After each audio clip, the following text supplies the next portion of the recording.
In addition to your fellow judges and the bailiff, let's review the other key players in a Jessup match. As mentioned previously, the Jessup competition simulates a fictional dispute between two or more countries, or states, before the International Court of Justice, the principal judicial organ of the United Nations. One team of students will represent the applicant state and the other team the respondent state. Please bear in mind that the terms applicant and respondent are for convenience. They simply indicate the order in which the teams will present their oral arguments.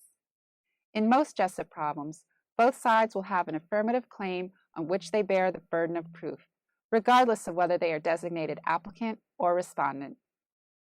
Each team will have two students called oralists present its pleadings. Each team is allowed to have a third person sit at their counsel table to take and share written notes, advise the oralists, or do last-second research. However, this third person is not permitted to speak at any point in the round, either at the podium or at the counsel table. I've already told you that in the Jessup, written briefs are called memorials. There are a couple of other names you need to remember that might be a bit different from other moots. First of all, the students are referred to as agent rather than as counsel. So, for example, you might interrupt a student's presentation by saying, "Excuse me, agent." Likewise, you might refer to her opponent's arguments by saying, "Agent, I note that agent for the respondents have previously argued the opposite." Also, the judges have special names.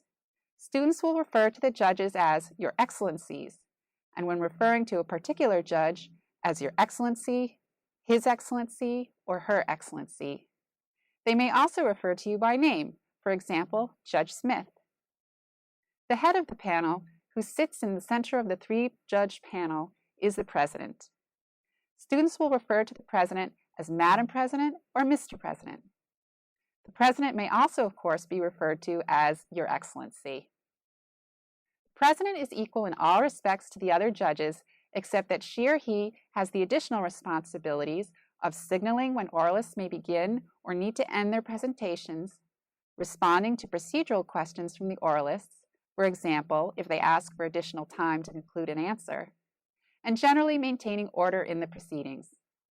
For example, if there is a problem with the timekeeping or someone speaks out of order, the president should issue an appropriate instruction and take charge of resuming the round. In most cases, all judges on a panel will agree among themselves just before the round begins which of them will serve as the president. As I mentioned, the bailiff is responsible for keeping time during the round. Using a stopwatch or clock, the bailiff will note how much time remains in each oralist presentation and will communicate this information to you and the oralists by periodically holding up time cards that indicate the amount of time left.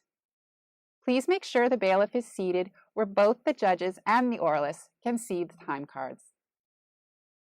These cards are typically held up to indicate when 20 minutes, 15 minutes, 10 minutes, 5 minutes, 3 minutes, and 1 minute remain. When all time has expired, the bailiff will raise a card that says stop. If an oralist is in the middle of an argument, he or she must ask the bench for permission to conclude, which is routinely granted. A Jessup oral round consists of 90 minutes of argument between two teams, one team first arguing the side of applicant, and its opponent team then arguing the side of the respondent. Each team has 45 minutes to make its case. This time is divided between the first oralist and the second oralist on each team, with time reserved for rebuttal or surrebuttal. The order of a Jessup oral round is always applicant 1, applicant 2, respondent 1, respondent 2, applicant's rebuttal, respondent's surrebuttal.